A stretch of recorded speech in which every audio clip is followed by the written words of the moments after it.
अरे नेता नहीं बेटा बनी गाँव तोहरा अइले दे दे आशीर्वाद अपन सिरावा झुकइले। अरे नेता नहीं बेटा बनी गाँव तोहरा अइले दे दे आशीर्वाद अपन सिरावा झुकइले। कौनो विरोधी के बात में ना ओई होए चाचा, कौनो विरोधी के बात में ना ओई होए चाचा। अब की सांसद पवन भैया के बनई है चाचा, अब की सांसद पवन भैया के बनई है चाचा। पवन भैया जिंदाबाद जिंदाबाद जिंदाबाद, करघाट के जनता जिंदाबाद जिंदाबाद जिंदाबाद।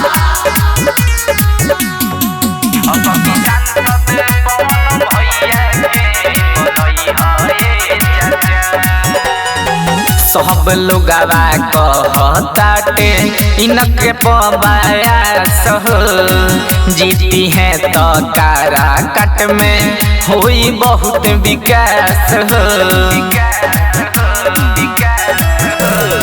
सब लोगवा कहताटे इनके पबायास हो, जीती है तो भैया सुन करी है खूब विकास हो।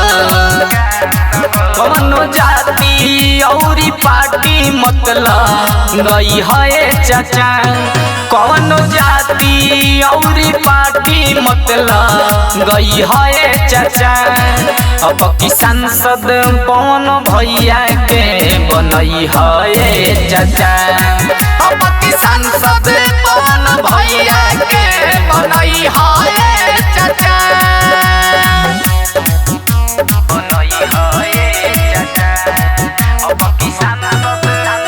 पवन भैया जिंदाबाद जिंदाबाद जिंदाबाद, करघाट के जनता जिंदाबाद जिंदाबाद जिंदाबाद। हाथ जोड़ के अर्जी करीले करी हईन के सपोर्ट हो, पावर स्टार खातिर मांगतानी वोट हो। ए भैया हाथ जोड़ के अर्जी करीले करी हईन के सपोर्ट हो, पावर स्टार खातिर मांगतानी वोट हो। काराकाट में झंडा विजयी के फहराई है चाचा, काराकाट में झंडा विजयी के फहराई है चाचा। अब की सांसद पवन भैया के बनई है चाचा, अब की सांसद पवन भैया के बनई है चाचा।